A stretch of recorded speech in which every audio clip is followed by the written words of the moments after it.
IPL trophy জয়ের শেষ লড়াই হতে চলেছে আজ। চেন্নাইয়ের মেঘা ম্যাচে মুখোমুখি হবে শ্রেয়স আইয়ারের কলকাতা নাইট রাইডার্স এবং প্যাট কামিন্সের সানরাইজার্স হায়দ্রাবাদ। দুবারের আইপিএল চ্যাম্পিয়ন কেকেআর এর লক্ষ্য তৃতীয় ট্রফি, আর অরেঞ্জ আর্মি চাই হায়দ্রাবাদ শিবিরের দ্বিতীয় ট্রফি নিয়ে যেতে। এই নিয়ে চলতি আইপিএল এর তৃতীয়বার মুখোমুখি হবে দুই টিম। প্রথম দুবারের সাক্ষাতে এগিয়ে আছে কেকেআর। মরসুমের শুরুতে হায়দ্রাবাদকে হারিয়েছিল কেকেআর, তারপর নাইট হক প্রথম কোয়ালিফায়ারেও হারায় হায়দ্রাবাদ।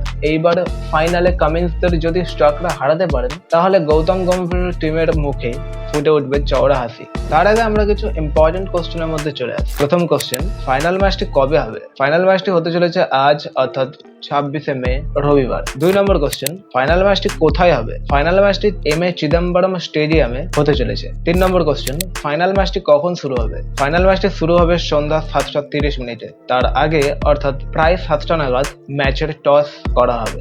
4 নম্বর কোশ্চেন, ফাইনাল ম্যাচের লাইভ স্ট্রিমিং কোথায় দেখা যাবে? আপনারা তো অবশ্যই জানেন যে আইপিএল এর সমস্ত নিউজই টিভিতে স্টার স্পোর্টস নেটওয়ার্কে চলে আসে, অর্থাৎ সেখান থেকে আপনারা লাইভ স্ট্রিমিং দেখতে পারবেন। আর তাছাড়াও জিও সিনেমা অ্যাপ্লিকেশনের দেখতে পারবেন আইপিএল এর সমস্ত লাইভ। পাশাপাশি আমাদের এই চ্যানেলের মধ্যে সমস্ত রকম লাইভলি তথ্য আপনারা পেয়ে যাবেন। সে জুড়ে থাকুন আমাদের চ্যানেলে। জুড়ে থাকার জন্য কিছুই না, জাস্ট সাবস্ক্রাইব করে পাশে থাকা বেল আইকনটি অন করে দিন, তাহলে আপনারা আমাদের চ্যানেলের সাথে জুড়ে থাকবেন এবং লাইভলি ভাবে সমস্ত লাইভ আপডেট আপনারা পেয়ে যাবেন। তাই চ্যানেলটি এক্ষুনি সাবস্ক্রাইব করে পাশে থাকা বেল আইকনটি এক্ষুনি অন করে দিন এবং ভিডিওটি যদি ভালো লাগে তাহলে এক্ষুনি একটি লাইক করে দিন। দেখা হচ্ছে তাহলে নেক্সট ভিডিওতে, ততক্ষণের জন্য ভালো থাকবেন।